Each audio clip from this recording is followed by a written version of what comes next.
கடவுளுடன் காலை வணக்கம். புனித மத்தேயு எழுதிய நற்செய்தி 10ஆம் அதிகாரம் 7 முதல் 15 வரை உள்ள இறைவார்த்தைகள்.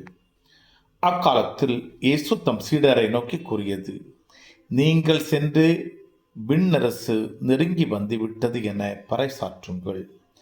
நலம் குன்றியவர்களை குணமாக்குங்கள்.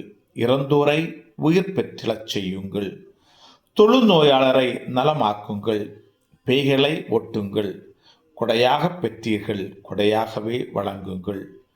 பொன், வெள்ளி, செப்பு காசு எதையும் உங்கள் இடைக்கச்சைகளில் வைத்துக் கொள்ள வேண்டாம். பயணத்திற்காக பையோ, 2 அங்கிகளோ, மிதியடிகளோ, கைத்தடியோ எடுத்து கொண்டு போக வேண்டாம். ஏனெனில் வேலையால் தம் உணவுக்கு உரிமை உடையவரே. நீங்கள் எந்த நகருக்கோ ஊருக்கோ சென்றாலும் அங்கே உங்களை ஏற்க தகுதியுடையவர் யாரென கேட்டறியுங்கள். அங்கிருந்து புறப்படும் வரை அவரோடு தங்கியிருங்கள்.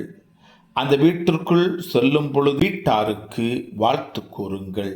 வீட்டார் தகுதி உள்ளவராய் இருந்தால் நீங்கள் வாழ்த்து கூறிய அமைதி அவர் மேல் தங்கட்டும்.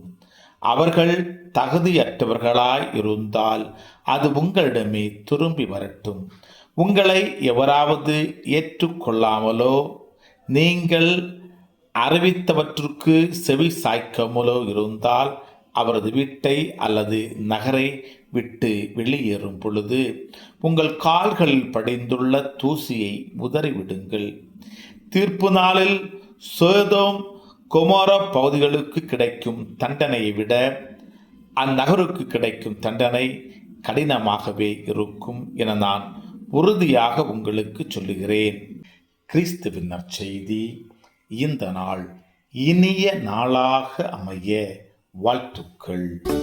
பல பல பல புதுமைகள், பெருமைகள், இனிமைகள் இறங்கிய நல்ல நாள், ஒரு நல்ல நாள், நம் தேவன் தந்த நாள். இது நல்ல நாள், ஒரு நல்ல நாள், நம் தேவன்